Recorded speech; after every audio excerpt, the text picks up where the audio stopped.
ಎಲ್ಲರಿಗೂ ನಮಸ್ಕಾರ. ಇನ್ನೂ ಹೆಚ್ಚಿನ ಮಾಹಿತಿಗೆ ಮತ್ತು ಇನ್ನುಳಿದ ಅರ್ಥಶಾಸ್ತ್ರದ ವಿಚಾರಗಳಿಗೆ ನನ್ನ ಅರ್ಥಧಾರೆ ಚಾನಲನ್ನು ನೋಡಿ, ಲೈಕ್ ಮಾಡಿ, ಶೇರ್ ಮಾಡಿ ಮತ್ತು ಸಬ್ಸ್ಕ್ರೈಬ್ ಮಾಡಿ.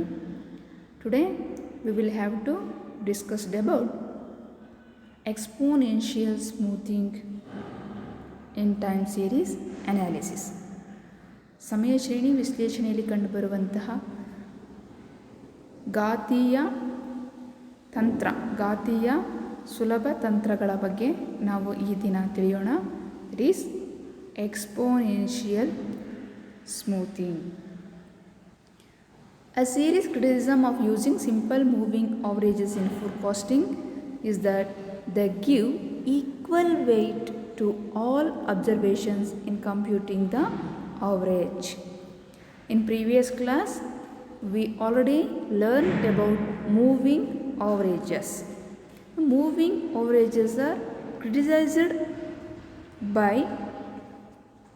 their equal weight to all observations in computing the average. ನಾವು ಈಗಾಗಲೇ ಕಲಿತಿರುವಂತಹ ಚಲಿಸುವ ಸರಾಸರಿಗಳ ತಂತ್ರಗಳೇನಿದೆ, ಮೂವಿಂಗ್ ಅವರೇಜಸ್, ಇವುಗಳಿಗೆ ಸಂಬಂಧಪಟ್ಟಾಗೆ ಒಂದು ಸೀರಿಯಸ್ ಆದಂತಹ ಒಂದು ಕ್ರಿಟಿಸಿಸಮ್, ಒಂದು ಟೀಕೆ ಇತ್ತು. ಟೀಕೆ ಅಂತ ಏನು ಹೇಳಿದರೆ, ಈ ಒಂದು ಸರಳ ಚಲಿಸುವ ಸರಾಸರಿಗಳು ಸರಾಸರಿಯನ್ನು ರಚಿಸುವಾಗ, ಸರಾಸರಿಯನ್ನು ನಿರ್ಮಿಸುವಾಗ, ಅಂದರೆ ಫೋರ್ಕಾಸ್ಟ್ ವ್ಯಾಲ್ಯೂವನ್ನು, ಭವಿಷ್ಯದ ಮೌಲ್ಯವನ್ನು ಅಂದಾಜು ಮಾಡುವಾಗ, ಪ್ರೆಡಿಕ್ಟ್ ಮಾಡಬೇಕಿದ್ರೆ ಎಲ್ಲ ಮೌಲ್ಯಗಳಿಗೂ ಅಥವಾ ಎಲ್ಲ ಸಂಗತಿಗಳಿಗೂ, ಎಲ್ಲ ದತ್ತಾಂಶಗಳಿಗೂ ಒಂದೇ ಸಮನಾದಂತಹ ವೆಯ್ಟೇಜನ್ನು, ತೂಕವನ್ನು ನೀಡುತ್ತೆ ಅಥವಾ ಇಂಪಾರ್ಟೆನ್ಸನ್ನು ಕೊಡುತ್ತೆ ಅನ್ನುವಂತಹ ಟೀಕೆ ಇತ್ತು. Exponential smoothing overcome this objection and is used more frequently than simple moving averages in forecasting. So ಹಾಗಾಗಿ ಈ ಒಂದು ಟೀಕೆಯನ್ನು ಓವರ್ಕಮ್ ಮಾಡುವಂತಹ ಒಂದು ತಂತ್ರ ಬೇಕಾಗಿತ್ತು. ಅಂತಹ ಒಂದು ಅಗತ್ಯತೆಯನ್ನು ಘಾತೀಯ ಸುಲಭ ತಂತ್ರಗಳು, ಎಕ್ಸ್ಪೋನೆನ್ಷಿಯಲ್ ಸ್ಮೂತಿಂಗ್, ಈಡೇರಿಸಿದೆ ಅಂತ ಹೇಳಿ ನಾವು ಭಾವಿಸ್ಬೋದು. ಹಾಗಾಗಿ ಇತ್ತೀಚಿನ ದಿನಗಳಲ್ಲಿ ಸಿಂಪಲ್ ಮೂವಿಂಗ್ ಅವರೇಜಸ್ಗಿಂತ ಹೆಚ್ಚಾಗಿ ಎಕ್ಸ್ಪೋನೆನ್ಷಿಯಲ್ ಸ್ಮೂತಿಂಗನ್ನು ಬಳಸ್ತಾ ಇರೋದನ್ನು ನಾವು ಗಮನಿಸ್ಬೋದಾಗಿದೆ. With exponential smoothing, the forecast for period t+1, that is forecast period t+1 is a weighted average of the actual and forecast values of the time series period t. So ಇಲ್ಲಿ ಘಾತೀಯ ಸುಲಭ ತಂತ್ರಗಳಲ್ಲಿ ವ್ಯಾಲ್ಯೂವನ್ನು forecast ಮಾಡಬೇಕಿದ್ರೆ, ಅಂದರೆ forecast period ಅಂದರೆ t+1 ಅಂತ ಹೇಳಿದಾಗ ಯಾವ ಒಂದು ವರ್ಷಕ್ಕೆ ನಾವು ಮೌಲ್ಯವನ್ನು ಅಂದಾಜು ಮಾಡಬೇಕಾಗಿದೆಯೋ ಅಂತಹ ಒಂದು ವರ್ಷದ ವ್ಯಾಲ್ಯೂಸ್ಗಳಿಗೆ ಆ್ಯಕ್ಚುವಲ್ ವ್ಯಾಲ್ಯೂಸ್ ಮತ್ತು ಫೋರ್ಕಾಸ್ಟ್ ವ್ಯಾಲ್ಯೂಸ್ ಎರಡಕ್ಕೂ ಸಹ ಯಾವ ಒಂದು ತೂಕ ನೀಡಿದ ಮೌಲ್ಯಗಳ ಒಂದು ಸರಾಸರಿಯನ್ನು ಪಡೆಯಲಾಗುತ್ತೆ. ಈ ತೂಕವನ್ನು ನೀಡಿ ಮೌಲ್ಯದ ಸರಾಸರಿಯನ್ನು ಪಡೆಯೋದ್ರಿಂದ ಸರಳ moving average, simple moving average ಹೊಂದಿದ್ದಂತಹ ಟೀಕೆಯಿಂದ ಇದು ಹೊರಬಂದಿದೆ ಅಂತೇಳಿ ನಾವು ಗುರುತಿಸ್ಬೋದು. The value of the time series at period T is assigned a weight between 0 and 1. ಇಲ್ಲಿ ಯಾವ ಒಂದು ಇಯರನ್ನು ನಾವು ಪ್ರೆಡಿಕ್ಟ್ ಮಾಡಲಿಕ್ಕೆ, ಫೋರ್ಕಾಸ್ಟ್ ಮಾಡಲಿಕ್ಕೆ ಆಧಾರವಾಗಿ ಬಳಸ್ಕೊಳ್ತೀವೋ, ಅಂದರೆ ಪಾಸ್ಟ್ ವ್ಯಾಲ್ಯೂಸ್ಗಳನ್ನು, that is actual values A. ಈ ಆ್ಯಕ್ಚುವಲ್ ವ್ಯಾಲ್ಯೂಸ್ಗಳಿಗೆ ವೆಯ್ಟನ್ನು ನೀಡಲಾಗುತ್ತೆ, ಅಂದರೆ ತೂಕವನ್ನು ನೀಡಲಾಗುತ್ತೆ. ಈ ತೂಕವನ್ನು 0 and 1 ಇನ್ ಬಿಟ್ವೀನ್ ವ್ಯಾಲ್ಯೂಸ್ಗಳಿಗೆ ಒಂದು ತೂಕವನ್ನು ನೀಡಲಾಗುತ್ತೆ. 0 ಮತ್ತು 1 ನಡುವೆ ಈ ಒಂದು ತೂಕದ ಅಂಶ ಮೌಲ್ಯ ಕಂಡುಬರುತ್ತೆ. The forecast for period T is assigned the weight of 1 - w. So ಹಾಗೆಯೇ ಫೋರ್ಕಾಸ್ಟ್ ಮಾಡುವಂತಹ ಅವಧಿಯ ಮೌಲ್ಯಗಳಿಗೆ 1 - w ಆಧಾರದಲ್ಲಿ ತೂಕವನ್ನು ನೀಡಲಾಗುತ್ತೆ. The sum of the weights equal 1. ಹಾಗಾಗಿ ಆ್ಯಕ್ಚುವಲ್ ವ್ಯಾಲ್ಯೂಸ್ ಮತ್ತು ಫೋರ್ಕಾಸ್ಟ್ ಪೀರಿಯಡ್, ಆ್ಯಕ್ಚುವಲ್ ಪೀರಿಯಡ್ ಮತ್ತು ಫೋರ್ಕಾಸ್ಟ್ ಪೀರಿಯಡನ ಮೌಲ್ಯಗಳಿಗೆ ನೀಡಿದಂತಹ ತೂಕದ ಒಟ್ಟು ಮೌಲ್ಯ ಈಕ್ವಲ್ ಟು 1 ಆಗಿರುತ್ತೆ. So that is w plus 1 minus w equal to 1. So that means ಅಂದರೆ W means 0 to 1 between the 0 and 1 values ಏನು ಅಸೈನ್ ಮಾಡಿರ್ತೀವಿ ಆ್ಯಕ್ಚುವಲ್ ಪೀರಿಯಡ್ಸಿನ ವ್ಯಾಲ್ಯೂಸ್ಗಳಿಗೆ ಆ ಒಂದು ತೂಕದ ಅಂಶ ಪ್ಲಸ್ 1 ಮೈನಸ್ ಡಬ್ಲ್ಯೂ ಅಂತ ಹೇಳಿದಾಗ ಅದು ಫೋರ್ಕಾಸ್ಟ್ ವ್ಯಾಲ್ಯೂಸನ್ನು ಪಡೆಯೋದಕ್ಕೆ ಬಳಸುವಂಥದ್ದು. ಸೊ ಇವೆರಡರ ಒಟ್ಟು ಮೊತ್ತ ಈಕ್ವಲ್ ಟು 1 ಆಗಿರುತ್ತೆ ಅನ್ನೋದನ್ನು ನಾವಿಲ್ಲಿ ಗುರುತಿಸ್ಬೋದಾಗಿದೆ. So the value of W ಅಂದರೆ ಈ ತೂಕ ನೀಡುವಂತಹ ಒಂದು ಅಂಶ, the greater is the weight given to the value of the time series in period T as opposite to previous periods. So that means ಇಲ್ಲಿ ನಾವು ವೆಯ್ಟನ್ನು ಅಂದರೆ ಟೈಮ್ ಸೀರೀಸಿನ ಟಿ ಪೀರಿಯಡ್ಸಲ್ಲಿ ಹೆಚ್ಚು ವೆಯ್ಟನ್ನು ನೀಡಿದಂತೆ, that means while F T plus 1 is calculated from the value of the time series and its forecast period t. So the forecast for period t can be shown to depend on all past values of the time series. So with weights declining exponentially for values further into the past. So it is for this reason, so this technique is called exponential smoothing. So that means ಇಲ್ಲಿ ನಾವು forecast ಮಾಡಬೇಕಿದ್ರೆ time ಸೀರೀಸ್ನಲ್ಲಿ calculation ಮಾಡುವಂತಹ ವ್ಯಾಲ್ಯೂಸ್ಗಳಿಗೆ ಹೆಚ್ಚು ವೆಯ್ಟನ್ನು ನೀಡಿದಂತೆ ಈ ಒಂದು past values ಅಂದರೆ ಇಂದಿನ ವರ್ಷದ ಅವಧಿಯ ಮೌಲ್ಯಗಳಿಗೆ ನೀಡುವಂತಹ ತೂಕವು ಡಿಕ್ರೀಸ್ ಆಗ್ತಾ ಹೋಗುತ್ತೆ. ಯಾವಾದರೆ ಎಕ್ಸ್ಪೋನೆನ್ಷಿಯಲಿ ಅಂದರೆ ಕಂಟಿನ್ಯೂಯಸ್ಲಿ ಅದ್ರ ಘಾತೀಯ ಅಂತೇಳಿ ಹೇಳಲಾಗುತ್ತೆ.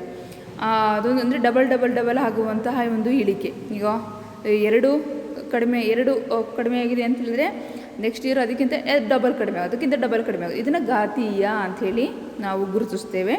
ಹೀಗೆ ಎಕ್ಸ್ಪೋನೆನ್ಷಿಯಲಿ ಡಿಕ್ಲೈನ್ ಆಗೋದ್ರಿಂದ ಸೊ ಅದು ಫರ್ದರ್ ಫಾಸ್ಟ್ ವ್ಯಾಲ್ಯೂಸ್ಗಳು ಎಕ್ಸ್ಪೋನೆನ್ಷಿಯಲಿ ಡಿಕ್ಲೈನ್ ಆಗ್ತಾ ಹೋಗುತ್ತೆ. It may be also exponentially increasing in forecast values. ಹಾಗಾಗಿ ಈ ಒಂದು ತಂತ್ರವನ್ನು ನಾವು ಎಕ್ಸ್ಪೋನೆನ್ಷಿಯಲ್ ಸ್ಮೂತಿಂಗ್ ಅಂಥೇಳಿ ಗುರುತಿಸೋದನ್ನು ನೋಡ್ಬೋದು. Thus the value of the forecast of the time series in period T plus 1 is F T plus 1 equal to W into A T plus 1 minus W into F T. So that means ಹಾಗಾಗಿ ಅಂದರೆ ಒಂದು ವ್ಯಾಲ್ಯೂಸ್ಗಳಿಗೆ past ವ್ಯಾಲ್ಯೂಸ್ಗಳಿಗೆ ಅಥವಾ actual ವ್ಯಾಲ್ಯೂಸ್ಗಳಿಗೆ ನೀಡುವಂತಹ weightage ಎಕ್ಸ್ಪೋನೆನ್ಷಿಯಲಿನ ಒಂದು ಗುಣಲಕ್ಷಣಗಳನ್ನು ಹೊಂದಿರೋದ್ರಿಂದ so forecast of the time period in period T plus 1. So ಮುಂದಿನ ವರ್ಷದ ಮೌಲ್ಯಗಳನ್ನು ಅಂದಾಜು ಮಾಡುವಂತಹ ಅವಧಿಯ ಒಂದು ಅಂದಾಜು ಮಾಡುವಿಕೆ ನಾವು ಈ ಕೆಳಗಿನ ಒಂದು ಫಾರ್ಮುಲಾವನ್ನು ಬಳಸಿ ಮಾಡ್ಬೋದಾಗಿರುತ್ತೆ. ಎಫ್ ಪ್ಲಸ್ 1 ಅಂದರೆ forecast values for the period of T plus 1 equal to W weightage into actual values for the period T plus 1 minus W into forecast values for period T. So ಆಗಿರುತ್ತೆ.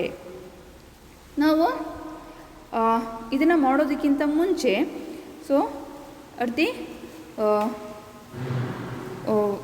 beginning 2 decisions must be made in order to use above equation for exponentially smoothing. So ಇಲ್ಲಿ ನಾವು 2 ವಿಚಾರಗಳನ್ನ ಗಮನದಲ್ಲಿ ಇಟ್ಕೊಬೇಕಾಗಿರುತ್ತೆ. So first, it is necessary to assign a value to the initial forecast to get started. ಅಂದರೆ ಮೊದಲಿಗೆ ನಾವು ಈ ಒಂದು ವ್ಯಾಲ್ಯೂಸನ್ನು ಫೋರ್ಕಾಸ್ಟ್ ಮಾಡಬೇಕಿದ್ರೆ ಅಂದರೆ ಇನಿಷಿಯಲ್ ಫೋರ್ಕಾಸ್ಟ್ ವ್ಯಾಲ್ಯೂಸನ್ನು ಪಡಿಬೇಕಾಗಿರುತ್ತೆ. ಸೊ ಇದನ್ನು ಪಡೆಯೋದಕ್ಕೋಸ್ಕರ one way to do this is to let F T equal the mean value of the entire observed time series data. So ನಾವು ಮೊದಲಿಗೆ ಈ ಒಂದು ವೆಯ್ಟೆಡ್ ಫೋರ್ಕಾಸ್ಟನ್ನು ಎಕ್ಸ್ಪೋನೆನ್ಷಿಯಲ್ ಫೋರ್ಕಾಸ್ಟ್ ವ್ಯಾಲ್ಯೂಸನ್ನು ಪಡಿಬೇಕಂತೇಳಿದರೆ so initially assign a value to the initial forecast ಅಂದರೆ forecast the period of T ಯನ್ನು ಮಾಡ್ಕೋಬೇಕಾಗಿರುತ್ತೆ. ಇದಕ್ಕೋಸ್ಕರ ನಾವು ನಮ್ಮಲ್ಲಿ ಲಭ್ಯ ಇರುವಂತಹ ಎಂಟೈರ್ ಡೇಟಾದ ಮೀನನ್ನು ಪಡೆಯುವ ಮೂಲಕ ಆ ಒಂದು ಮೊದಲ ಫೋರ್ಕಾಸ್ಟ್ ವ್ಯಾಲ್ಯೂವನ್ನು ಪಡೆಯುವಂತಹ ಮೊದಲನೇ ವಿಧಾನ ಅಂತ ಹೇಳ್ಬೋದು. ನಾವು ಅದನ್ನು ಎಕ್ಸಾಂಪಲಲ್ಲಿ ನೋಡೋಣ. and we must also decide on the value of W, the weight assigned to AT. ಹಾಗೆಯೇ ನಾವೊಂದು W ವ್ಯಾಲ್ಯೂವನ್ನು ಸಹ ಡಿಸೈಡ್ ಮಾಡಬೇಕಾಗಿರುತ್ತೆ. ಅಂದರೆ ಎಷ್ಟು ವೆಯ್ಟೇಜನ್ನು ನೀಡಬೇಕು, ಅದು 0 ಮತ್ತು 1 ನಡುವೆ ಇರಬೇಕು. ಎಷ್ಟು ತೂಕದ ಮೌಲ್ಯವನ್ನು ನೀಡಬೇಕು ಅನ್ನೋದನ್ನು ನಿರ್ಧರಿಸ್ಕೋಬೇಕಾಗಿರುತ್ತೆ. ಈ ವ್ಯಾಲ್ಯೂವನ್ನು ವೆಯ್ಟ್ ಅಸೈನ್ ಟು AT ಅಂದರೆ actual value for the period T. Actual ವ್ಯಾಲ್ಯೂಸ್ಗೆ ಈ ಒಂದು ತೂಕದ ಮೌಲ್ಯವನ್ನು ನೀಡಬೇಕಾಗಿರುತ್ತೆ. ಸೊ ಇದನ್ನು ಆಧರಿಸಿ ಎಕ್ಸ್ಪೋನೆನ್ಷಿಯಲ್ ಫೋರ್ಕಾಸ್ಟಿಂಗ್ ವ್ಯಾಲ್ಯೂಸನ್ನು ನಾವು ಡಿಸೈಡ್ ಮಾಡಬೇಕಾಗಿರುತ್ತೆ. ಸೊ ಇದನ್ನು ನಾವೊಂದು ಟೇಬಲನ್ನು ಬಳಸಿಕೊಂಡು ನೋಡೋಣ. Let us explain this table. Exponential forecast with W equal to 0.3 and 0.5 and comparison. Here two W values are there. One is 0.3 and another one is 0.5. So once again ಇಲ್ಲಿ ನಾವು 12 ಕ್ವಾರ್ಟರ್ಸಿನ ಒಂದು ಅಬ್ಸರ್ವೇಷನ್ಸನ್ನು ನೋಡ್ತಾ ಇದ್ದೇವೆ. ಹಾಗೆಯೇ ಇಲ್ಲಿ ನಾವು ನೋಡಿದಾಗೆ first column shows the actual market share of the firms. 12 ಕ್ವಾರ್ಟರ್ಸ್ನ ಆಕ್ಚುವಲ್ ಶೇರನ್ನು ಅದು ರೆಪ್ರೆಸೆಂಟ್ ಮಾಡ್ತಾ ಇದೆ.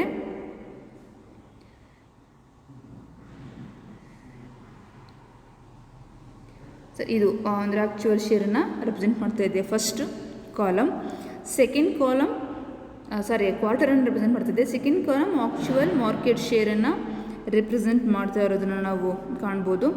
ಥರ್ಡ್ ಕಾಲಮಲ್ಲಿ ನಾವು ನೋಡ್ತಾ ಇದ್ದೀವಿ in column 3 shows the forecast for the firm's market share data.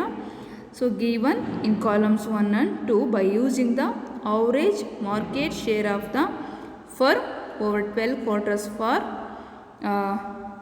which we have data. ಇದು 3 ಅಂದರೆ ವೆಯ್ಟೇಜನ್ನು ವ್ಯಾಲ್ಯೂಸನ್ನು 0.3 ವೆಯ್ಟ್ ವ್ಯಾಲ್ಯೂವನ್ನು ಹೊಂದಿರುವಂತಹ ಒಂದು ಥರ್ಡ್ ಕಾಲಮಲ್ಲಿ ಇದು ರೆಪ್ರೆಸೆಂಟ್ ಮಾಡ್ತಾ ಇರೋದನ್ನು ನಾವು ಗುರುತಿಸ್ತಾ ಇದ್ದೇವೆ. ಫಾರ್ F1 ಅಂದರೆ ನಾವು ನೋಡಿದ್ವಿ ಇನಿಷಿಯಲಿ ಸ್ಟಾರ್ಟೆಡ್, ಮೊದಲಿಗೆ ಒಂದು ಫೋರ್ಕಾಸ್ಟ್ ವ್ಯಾಲ್ಯೂನ ಸ್ಟಾರ್ಟ್ ಮಾಡಲಿಕ್ಕೆ ನಾವು ಈ 21 ವ್ಯಾಲ್ಯೂವನ್ನು ಪಡೀಲಿಕ್ಕೆ ಸೊ ಮೊದಲಿಗೆ ಒಂದು ಮೆಥಡನ್ನು ಯೂಸ್ ಮಾಡಬೇಕಾಗಿರುತ್ತೆ. ಯಾವುದಾದ್ರೂ ಅದನ್ನು ಇನಿಷಿಯಲಿ ನಾವು ಸ್ಟಾರ್ಟ್ ಮಾಡಬೇಕಾಗಿರುತ್ತೆ. ದಟ್ ಈಸ್ ಇಲ್ಲಿ ನಾವೇನು ಮಾಡಿದ್ದೀವಿ, so F1 equal the mean value of the entire observed time series data. ಇಲ್ಲಿ F1 ಅನ್ನುವಂತಹ ವ್ಯಾಲ್ಯೂ ಹೇಗೆ ಬಂದಿದೆ ಅಂತ ಹೇಳಿದರೆ, ಈ ಒಂದು ವ್ಯಾಲ್ಯೂಸ್ಗಳಂದರೆ ಆ್ಯಕ್ಚುವಲ್ ಟೈಮ್ ಸೀರೀಸ್ ಡೇಟಾದ ಟೋಟಲ್ ವ್ಯಾಲ್ಯೂಸ್ನ ಮೀನನ್ನು ತೆಗಿಲಾಗಿದೆ. ದಟ್ ಮೀನ್ಸ್ ಇಲ್ಲಿ summation of X values divided by N ಅಂದರೆ ಮೀನನ್ನು ಪಡೆಯಲಾಗಿದೆ. ಟೋಟಲನ್ನು ಮಾಡಿ ಇದನ್ನು ಟೋಟಲ್ ಅಬ್ಸರ್ವೇಷನ್ಸ್ ನಂಬರ್ ಆಫ್ ಅಬ್ಸರ್ವೇಷನ್ಸಿಂದ ನಾವು ಡಿವೈಡ್ ಮಾಡಿದರೆ ನಮಗೆ ಮೀನ್ ಲಭ್ಯ ಆಗುತ್ತೆ. ಆ ಮೀನ್ ಎಷ್ಟಾಗಿದೆ 21 ಅಂತ ಹೇಳಿ ಗುರುತಿಸ್ಬೋದು. ಅದು ಇನಿಷಿಯಲ್ ಸ್ಟೇಜ್ಗೆ ನಾವು ಮಾಡಿಕೊಂಡಿರುವಂಥದ್ದು. ಸೊ ಹಾಗಾಗಿ ಇನ್ನು ವೆಯ್ಟು ಆಕ್ಚುವಲ್ ವ್ಯಾಲ್ಯೂಸ್ಗೆ ಎಷ್ಟು ನೀಡಿದ್ದೇವೆ 0.3 ನೀಡಿರೋದನ್ನು ನಾವು ಕಾಣ್ತಾ ಇದ್ದೇವೆ. ಸೊ ದಸ್ F2 ಅಂತ ಹೇಳಿದರೆ forecast value of 2 in column 3. So forecast value 2 ಹೇಗೆ ಪಡೆಯಲಾಗಿದೆ, ಸೊ 2 ಹೇಗೆ ಪಡೆಯಲಾಗಿದೆ ಅಂತ ಹೇಳಿದರೆ ಇಲ್ಲಿ ನೋಡೋಣ. ಯಾವುದನ್ನು 2 F1 ಹೇಗೆ ಪಡೆದ್ವಿ ಅಂತ ಗೊತ್ತಾಯಿತು ನಿಮಗೆ. ಹೇಗೆ ಅಂತ ಹೇಳಿದರೆ ಎಲ್ಲ ವ್ಯಾಲ್ಯೂಸ್ಗಳ ಟೋಟಲ್ ಮಾಡಿ ಯಾವುದನ್ನು F2 ವ್ಯಾಲ್ಯೂಸ್ಗಳನ್ನು ಟೋಟಲ್ ಮಾಡಿ ಡಿವೈಡೆಡ್ ಬೈ n ಮಾಡಿದಾಗ ನಮಗೆ F1 ಸಿಕ್ಕಿದೆ. F2 ವ್ಯಾಲ್ಯೂಸನ್ನು ಪಡೀಲಿಕ್ಕೆ ಸೊ ನಾವು ನೋಡಿದಂತಹ ಒಂದು ಈಕ್ವೇಷನನ್ನು ನಾವಿಲ್ಲಿ ಅಪ್ಲೈ ಮಾಡಬೇಕಾಗಿರುತ್ತೆ. What is that equation? F2 equal to W A plus 1 minus W into F. ಈ ಸೂತ್ರವನ್ನು ಅಪ್ಲೈ ಮಾಡಬೇಕಾಗಿರುತ್ತೆ. So as per this equation here W ಎಷ್ಟಿದೆ 0.3 ಹಾಗೆ ಪ್ಲಸ್ ಆ್ಯಕ್ಚುವಲ್ ವ್ಯಾಲ್ಯೂ ಎಷ್ಟಿದೆ 20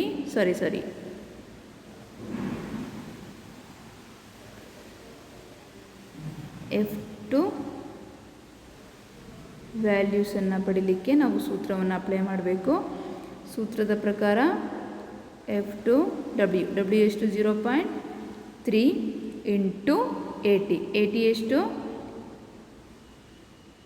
20 ಪ್ಲಸ್ W ಮೈನಸ್ 1 W ಎಷ್ಟು 0.3 ಮೈನಸ್ 1 ಇಂಟು ಫೋರ್ಕಾಸ್ಟ್ ವ್ಯಾಲ್ಯೂ ಏನು ಮೊದಲನೇದು 21. So this is the procedure. ಇದನ್ನು ನೀವು ಸೊ ಬಿಡಿಸಿದರೆ ನಿಮಗೆ F2 ವ್ಯಾಲ್ಯೂ ಸಿಗುತ್ತೆ. F2 ವ್ಯಾಲ್ಯೂ ಎಷ್ಟು 20.7. ಸೊ ಹೀಗೆ ನಾವು F1 F2 F3 ಹೀಗೆ F13 ವ್ಯಾಲ್ಯೂಸನ್ನು ಸೊ 21 ವ್ಯಾಲ್ಯೂಸನ್ನು ಪಡೆಯಲಾಗುತ್ತೆ.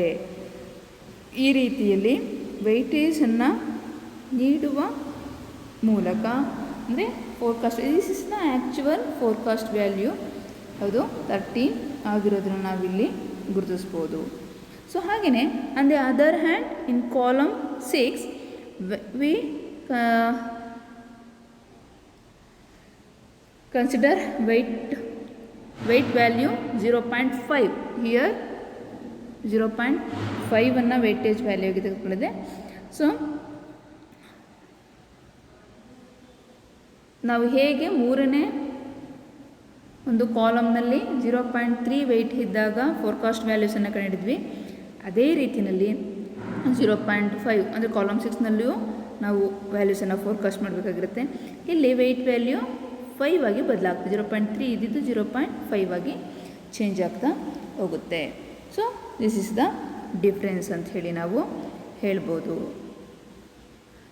ಸೊ ಹಾಗಾಗಿ ನಾವು ಏನು ನೋಡಿದ್ವಿ ಅದನ್ನು ಇಲ್ಲಿ ನಾವು ಹೇಳ್ತಾ ಇರೋದು ಅಂದರೆ column 3 in about table shows the forecast for the firms market share data given in column 1 and 2 by using the average market share of the firm over 12 quarters, for which we have data for F1 to get the calculations started. W ಎಷ್ಟಾಗಿತ್ತು first 0.3 as the weight for 80 means actual values of period T. Thus F2 ನಾನಲ್ಲಿ ನಿಮಗೆ calculation ಮಾಡಿ ತೋರಿಸಿದ್ನಲ್ಲ. So ಹೀಗೆ F2 equal to W into A plus W minus 1 or 1 minus W into F value. So ಹಾಗಾಗಿ F2 value ಎಷ್ಟಾಗಿತ್ತು 20.7 ಆಗಿದ್ದನ್ನು ನಾವಲ್ಲಿ ಗುರುತಿಸಿದ್ವಿ. So ಹಾಗೆಯೇ the forecast the other periods are similarly obtain. ಇನ್ನು ಉಳಿದ ಪೀರಿಯಡ್ಸ್ಗಳು ಸಹ ಹಾಗೆ ನಾವು ಪಡಿತೇವೆ. ಹಾಗಾಗಿ F13 ವ್ಯಾಲ್ಯೂಸು ಎಷ್ಟಾಗಿರುತ್ತೆ 21 ಆಗಿರೋದನ್ನು ನಾವು ನೋಡಬಹುದಾಗಿದೆ. So root mean square error ನಾವು ಮೊದಲಿಗೆ ಸಿಂಪಲ್ ಮೂವಿಂಗ್ ಅವರೇಜಲ್ಲಿ ನೋಡಿದ್ವಿ. ಸೊ ಸಿಂಪಲ್ ಮೂವಿಂಗ್ ಅವರೇಜಲ್ಲಿ ನಾವು ಏನನ್ನು ಅರ್ಥ ಮಾಡ್ಕೊಂಡಿದ್ವಿ, we calculated the weight value, it may be 0.3 or 0.5 or 0.4, 0.6, so whatever may be the forecast for the firm's market share, the exponential smoothing forecast for still other weight values of quarters can be obtained. ಹಾಗಾಗಿ ನಾವು 0.3 0.5 ವೇಟೇಜನ್ನು ನೀಡದೆ ಬೇರೆ ವೇಟೇಜನ್ನು ವ್ಯಾಲ್ಯೂಸ್ಗಳನ್ನು ಅಂದರೆ 0 to 1 0 to 1 between 0.3 2 4 5 6 ಹೀಗೆ ಇದರಲ್ಲಿ ಯಾವ ಒಂದು weightage ವ್ಯಾಲ್ಯೂಸ್ಗಳನ್ನಾದರೂ ಕೊಟ್ಟು ನಾವೇನು ಮಾಡೋದಾಗಿರುತ್ತೆ ಆ 12 ಕ್ವಾರ್ಟರ್ಸ್ ವ್ಯಾಲ್ಯೂಸ್ಗಳಿಗೆ ನಾವು ಫೋರ್ಕಾಸ್ಟ್ ವ್ಯಾಲ್ಯೂಸನ್ನು ಪ್ರೆಡಿಕ್ಟ್ ಮಾಡಲಿಕ್ಕೆ ಸಾಧ್ಯ ಇರುತ್ತೆ. ಹಾಗಾಗಿ ವಿಚ್ ಮೆಥಡ್ ಈಸ್ ಬೆಟರ್ ಅನ್ನೋದನ್ನು ನಾವು ಕಂಪ್ಯಾರಿಸನ್ ಮಾಡಿ ನೋಡಬೇಕಾಗತ್ತೆ. ಸೊ ದಟ್ಸ್ ವೈ ನಾವು ಅವಾಗ ಏನು ಮಾಡಬೇಕಾಗತ್ತೆ, ನಾನು ಮೊದಲೇ ಸಿಂಪಲ್ ಮೂವಿಂಗ್ ಅವರೇಜನ್ನು ಹೇಳಬೇಕಿದ್ರೆ ನಾನು ನಿಮಗೆ ಇದನ್ನು ಹೇಳಿದ್ದೇನೆ. In order to decide which of these exponential smoothing techniques or forecast is better, we calculate the root mean square error of each forecast. ಪ್ರತಿ ಫೋರ್ಕಾಸ್ಟ್ ನಾವು RMSEಯನ್ನು ಕಂಡುಹಿಡಿಯಬೇಕಾಗತ್ತೆ. ಇಲ್ಲಿ RMSE 0.3ಗೆ RMSEಯನ್ನು ನಾವು ಕಂಡುಹಿಡಿದಾಗ ಸೊ ನಮಗೆ ಸಿಕ್ಕಿರುವಂಥದ್ದು ಎಷ್ಟು 2.70.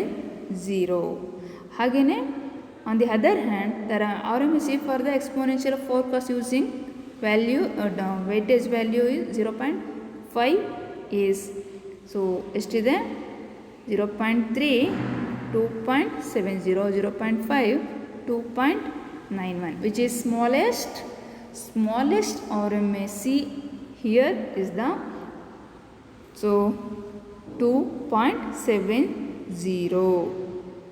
ಅಂದರೆ 0.3 ವೈಟ್ ವ್ಯಾಲ್ಯೂವನ್ನು ಬಳಸ್ಕೊಂಡಿರುವಂತಹ RMSE ವ್ಯಾಲ್ಯೂ ಅತ್ಯಂತ ಸ್ಮಾಲೆಸ್ಟ್ ವ್ಯಾಲ್ಯೂಸ್ ಆಗಿದೆ. ಸೊ ದಟ್ಸ್ ವೈ ನಾವು ಒಂದು ಕನ್ಕ್ಲೂಷನ್ಸ್ಗೆ ಬರ್ಬೋದು.